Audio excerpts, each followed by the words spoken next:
Voilà, bien-aimé, bonjour, bonsoir. Selon l'heure que tu recevras cette petite méditation, nous remercions le Seigneur qui nous donne encore l'opportunité, cette grâce à écouter sa parole pour la vie, pour la santé qu'il nous accorde.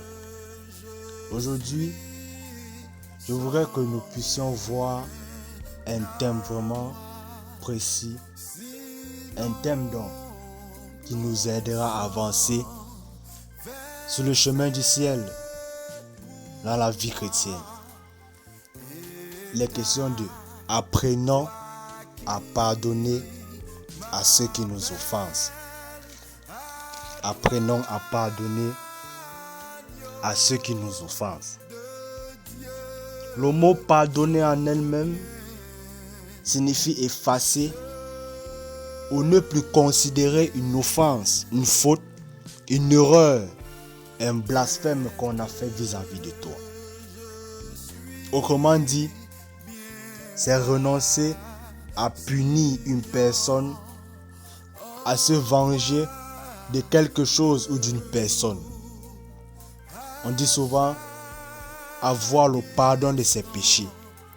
Lorsqu'on dit que Dieu m'a pardonné, il a effacé mes péchés, mes fautes, mes erreurs et il m'a couvert du sang précieux de Jésus-Christ. Mais ici, on nous demande d'apprendre aussi à pardonner à ceux qui nous offensent. Bien aimé, d'abord nous devons comprendre que il n'y a personne parmi nous qui ne peut dire qu'il n'a jamais offensé son prochain ou alors qu'on ne l'a jamais offensé. Mais le Seigneur Jésus-Christ nous a recommandé de pardonner. Selon Matthieu 6, verset 14, je cite, « Si vous pardonnez aux hommes les offenses, votre Père céleste vous pardonnera aussi. » Bien-aimés, nous verrons l'histoire de quelqu'un qui a su pardonner. Quelqu'un qui a su supporter, endurer et effacer, oublier ce que le mal qu'on a fait contre lui. À cause de son bon cœur, à cause de l'amour de Dieu dans son cœur et l'amour de ses frères qu'il a toujours eu dans son cœur. Or déjà, nous ne pouvons pas pardonner si nous n'avons pas le bon cœur, si nous n'avons pas l'amour de Dieu en nous et l'amour de ses frères. Il s'agit ici de Joseph qui a marqué son passage sur terre par les temps difficiles qu'il a traversés, par un chemin difficile qu'il a enduré, par les tentations difficiles qu'il a fait face, mais qui a toujours été à la hauteur de faire ce qui va plaire à Dieu. Voyons l'histoire dans Genèse 45. Mais avant d'arriver à Genèse 45, lorsque nous voyons plus haut, où Joseph a été vendu par ses frères, si nous commençons même au chapitre 37 de Genèse, vous verrez que Joseph a été vendu par ses frères. Il a été régné, si on peut dire, parce que vendre son frère, c'est régner son frère. Regardons la douleur que Joseph pouvait ressentir en ce temps. La douleur que Joseph pouvait avoir dans son cœur, elle était si profonde. Or, pour Dieu, c'était le chemin par lequel Joseph devait passer pour être élevé pour la gloire de Dieu. Et lorsque cela s'est réalisé dans la vie de Joseph et qu'il est devenu gouverneur, il était à la tête de Joseph. Après un bon bout de temps, quand la famine était dans le pays, quand la famine est venue à Canaan, Jacob, ayant su qu'il y avait en abondance en Égypte, envoya les frères de Joseph pour aller chercher le blé, pour se ravitailler de la nourriture, pour se nourrir. Et quand ils arrivaient en Égypte, ils ne savaient pas que leur méchanceté, Dieu avait changé cela en bénédiction. Et que c'était Joseph qui était devenu le gouverneur à la tête de l'Égypte. Mais quand Joseph les a reconnus, Joseph a eu mal. Il a fondu en larmes quand il pensait à ce que ses frères avaient fait. Quand il pensait à ce que ses frères, la douleur que ses frères ont semée en lui, la méchanceté que ses frères ont prouvée vis-à-vis de lui. Mais Joseph, dans son bon cœur, a pardonné ses frères. Si nous lisons Genèse 45, il dit: Joseph ne pouvait plus se contenir devant tout ce qui l'entourait. Il s'écria: faites sortir tout le monde. Il ne resta personne avec Joseph. Quand il se fit connaître à ses frères, il éleva la voix en pleurant. Les Égyptiens l'entendirent et la maison de Pharaon l'entendit. Joseph dit à ses frères: je suis Joseph. Mon père vit-il encore? Mais ses frères ne purent lui répondre, car ils étaient troublés en sa présence. Joseph dit à ses frères: approchez-vous de moi. Ils s'approchèrent. Il dit: je suis Joseph, votre frère, que vous avez vendu pour être mené en Égypte. Maintenant, ne vous affligez pas et ne soyez pas fâchés de m'avoir vendu pour être conduit ici, car c'est pour vous sauver la vie que Dieu m'a envoyé devant vous. Après cette lecture, nous voyons que Joseph n'a rien fait de mal, mais il était victime de la haine de ses frères, qui à son tour aussi pouvait agir, leur faire du mal et dire que comme vous m'avez vendu, je vais aussi me venger. Comme vous étiez méchant envers moi, je vais aussi me venger. Comme Dieu m'a élevé, je vais aussi me venger. Mais à cause de l'amour de Dieu dans son cœur, de l'amour de ses frères, Joseph a pardonné. Aujourd'hui, plusieurs décident d'abandonner son frère, ses frères et sa famille parce qu'on l'a offensé. Plusieurs, s'ils étaient à la place de Joseph, se vengeraient aussi en retour. Voilà, ils profiteront et se vengeraient de la méchanceté qu'on éprouvait vis-à-vis d'eux. Bien-aimé, ne profite pas de la place que Dieu t'a donnée ou que Dieu t'a positionné dans la société ou dans ce monde pour te venger des mauvaises actions de ton prochain, de la méchanceté des hommes. Non. Mais au contraire, humilie-toi davantage, pardonne et tu seras toujours à la hauteur et tu seras la gloire de Dieu.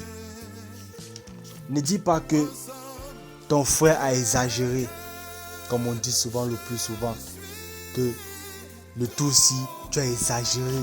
Je ne pouvais pas imaginer que c'est toi qui me fais cela. Je ne pouvais pas imaginer, je suis choqué. Non, bien-aimé, n'utilisons pas ce genre de langage. Mais pardonnons parce que le Seigneur Jésus-Christ nous a recommandé de pardonner. Pardonnons parce que ce qu'on t'a fait ou parce que ce qu'on nous a fait ne peut pas être comparable à ce qu'on a fait à Jésus, qui a été innocent, qui n'a rien fait, qui est venu pour sauver le monde, mais qui en retour a été crucifié. On a craché sur son visage, on l'a crucifié. Mais étant sur la croix, il a dit: Père, pardonne-leur, car ils ne savent pas ce qu'ils font. Parce que nous-mêmes aussi, nous avons fait et même nous continuons toujours à offenser Dieu. Nous faisons toujours des choses qui ne plaisent pas à Dieu. C'est offenser Dieu. Lorsque nous péchons, nous offensons aussi Dieu. Mais Dieu nous pardonne. Dieu nous pardonne. Mais si nous aussi, nous n'arrivons pas à pardonner à nos prochains, bien-aimés, nous n'aurons pas aussi en retour le pardon de Dieu, comme dans Matthieu 6, verset 14, je cite: si vous pardonnez aux hommes les offenses, votre Père céleste vous pardonnera aussi. Si nous parvenons aussi à pardonner à mon prochain, à ton prochain, de le mal qu'on a fait contre toi, de la méchanceté qu'on a éprouvée vis-à-vis de toi. Bien-aimés, apprenons à pardonner. Ayons le bon cœur. Même si c'est difficile, même si tu vois que la faute que ton frère a commise avec toi, que la douleur est si profonde, pense à Jésus. Pense à Jésus aussi sur la croix qui a pardonné du mal qu'on l'a fait. Car Jésus est venu sur la terre, mourir sur la croix pour que nous ayons le pardon de nos péchés. Pense aussi à cela et pardonne à ton frère. Pense aussi à Jésus qui a pardonné sur la croix malgré la méchanceté, les insultes qu'on a fait vis-à-vis de lui, il a pardonné. Pense aussi à cela et pardonne à ton frère. Efface, oublie. Dis mon frère, je te pardonne. Humilie-toi. Car Dieu nous dit dans sa parole qu'il résiste aux orgueilleux, mais il fait grâce aux humbles. Tu dois avoir l'humilité en toi davantage pour pardonner. Si tu n'es pas humble, tu ne pourras pas pardonner. À cause de ton orgueil, tu vas t'enflammer et te venger. À cause de la position, de la bénédiction de Dieu que tu as eue, de l'élévation de Dieu que tu as eue dans ta vie, tu vas devoir te venger. Et cela est un grand danger pour toi. Ne faisons pas comme le serviteur impitoyable dans Matthieu 18, à partir du verset 23. Il s'agit d'un serviteur qui devait à son maître de l'argent. Et que son maître était même prêt à le mettre en prison, lui et sa famille, jusqu'à ce qu'il rembourse cet argent.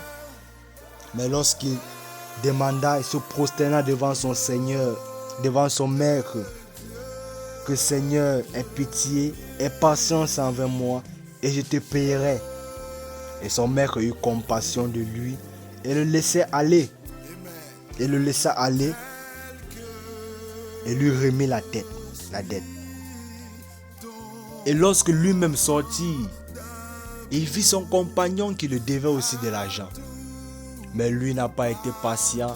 Il n'a pas voulu avoir de la compassion avec son compagnon, avec son prochain. Il insista, il persista, même quand son compagnon l'a supplié d'être patient, il n'a pas voulu. Il s'est précipité à envoyer son compagnon, son ami en prison, jusqu'à ce qu'il rembourse cet argent. Et quand son maître a été au courant que ce serviteur n'a pas été patient envers une autre personne, pourtant il venait de recevoir de la compassion de son maître, lui aussi qui devait de l'argent. Son maître a été touché. Il a dit: comment n'as pas-tu été patient avec ton frère? Pourtant, j'ai été patient avec toi. J'ai eu de la compassion et je t'ai donné du temps pour remettre cet argent. Et son maître le traita de même qu'il a traité aussi son compagnon. Il a été aussi jeté en prison. Voilà. Et Jésus continue par dire au verset 35 que c'est ainsi que mon Père céleste vous traitera si chacun de vous ne pardonne à son frère de tout son cœur. Bien-aimés, pardonnons. Apprenons à pardonner. Apprenons à être humbles. Ayons le bon cœur. Ayons l'amour de Dieu. Ayons l'amour de nos prochains envers nous. Et oublions. Pardonnons, car il est écrit: à Dieu la vengeance et la rétribution. Selon Romains 12, verset 19. Apprenons à pardonner. Le mal que ton frère peut te faire aujourd'hui, le mal que ta famille peut te faire aujourd'hui, ne dépasse pas le mal, la méchanceté qu'on a éprouvée vis-à-vis de Jésus-Christ. Voilà pourquoi le Seigneur Jésus-Christ te recommande aujourd'hui aussi de pardonner et de laisser la vengeance à Dieu, la rétribution à Dieu, car c'est à lui qu'appartient tout cela.